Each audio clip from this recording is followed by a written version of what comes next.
Brought to you by Techno Camon 30 series.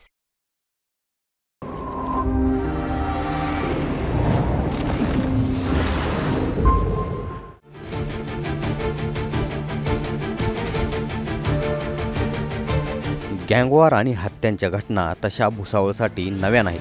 मात्र गेल्या काही काळापासून शांत असलेल्या गुन्हेगारीनं इथं पुन्हा डोकं वर काढले. भुसावळ शहरात बुधवारी रात्री धक्कादायक घटना घडली. या घटनेमुळं शहरात तणावाचं वातावरण. काही जणांनी दुचाकीवरून येत धावत्या गाडीवर गोळीबार केलाय. या घटनेत भाजपच्या माजी नगरसेवकासह आणखी एका व्यक्तीचा मृत्यू झालाय. पोलिसांनी दिलेल्या माहितीनुसार भाजपचे माजी नगरसेवक संतोष बारसे आणि सुनील राखुंडे असं या हत्या करण्यात आलेल्या दोघांची नावं आहेत. भुसावळ शहरातल्या जळगाव नाका मरीमाता मंदिराजवळ ही घटना घडली. या गोळीबारात संतोष बारसे आणि सुनील राखुंडे हे गंभीर जखमी झाले. दरम्यान त्यांना दवाखान्यात नेत असतानाच त्यांचा मृत्यू झाला.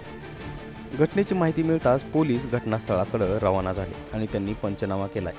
यानंतर पोलिसांनी काय म्हटलंय ते बघा. आज शाम अंदाज 10 बजे भुसावल शहर में मेरी माता मंदिर के पास शिफ्ट गाड़ी में 2 आदमी जा रहा था. अचानक में 2 आदमी उस गाड़ी के पास आया और उसके ऊपर फायर किए थे और फायर करने के बाद ये दोनों आदमी उस जगह से भाग गए थे और जो दोनों आदमी को हॉस्पिटल में लेके आने के बाद डॉक्टर्स ने मृत्यु घोषित किया है. जो दोनों आदमी जो मौत हुई है उसका नाम है, एक को संतोष बारसे, दूसरा का नाम है सुनील राखुंडे.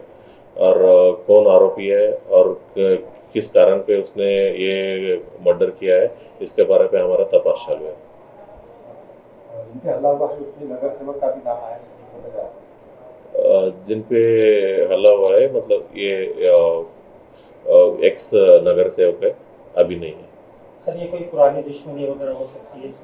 ऐसा इंफॉर्मेशन मिल रहा है, उसका सब के बारे में हम इन्वेस्टिगेट कर रहे हैं. या घटनेत 5 ते 6 हल्लेखोर असल्याचा अंदाज आहे. हल्लेखोरांनी दोघांच्या शरीरावर 10 ते 12 राऊंड फायर केल्याची माहिती मिळते. शिवाय परिसरात देखील त्यांनी 20 ते 22 राऊंड फायर केल्याचं समजतंय. या घटनेमुळे शहरात खळबळ उडाली. पोलीस आरोपींचा शोध घेत आहेत. नेमकं यामागं काय कारण आहे हे अद्याप स्पष्ट झालेलं नाही. जळगावहून मुंबई तकसाठी मनीष जोग.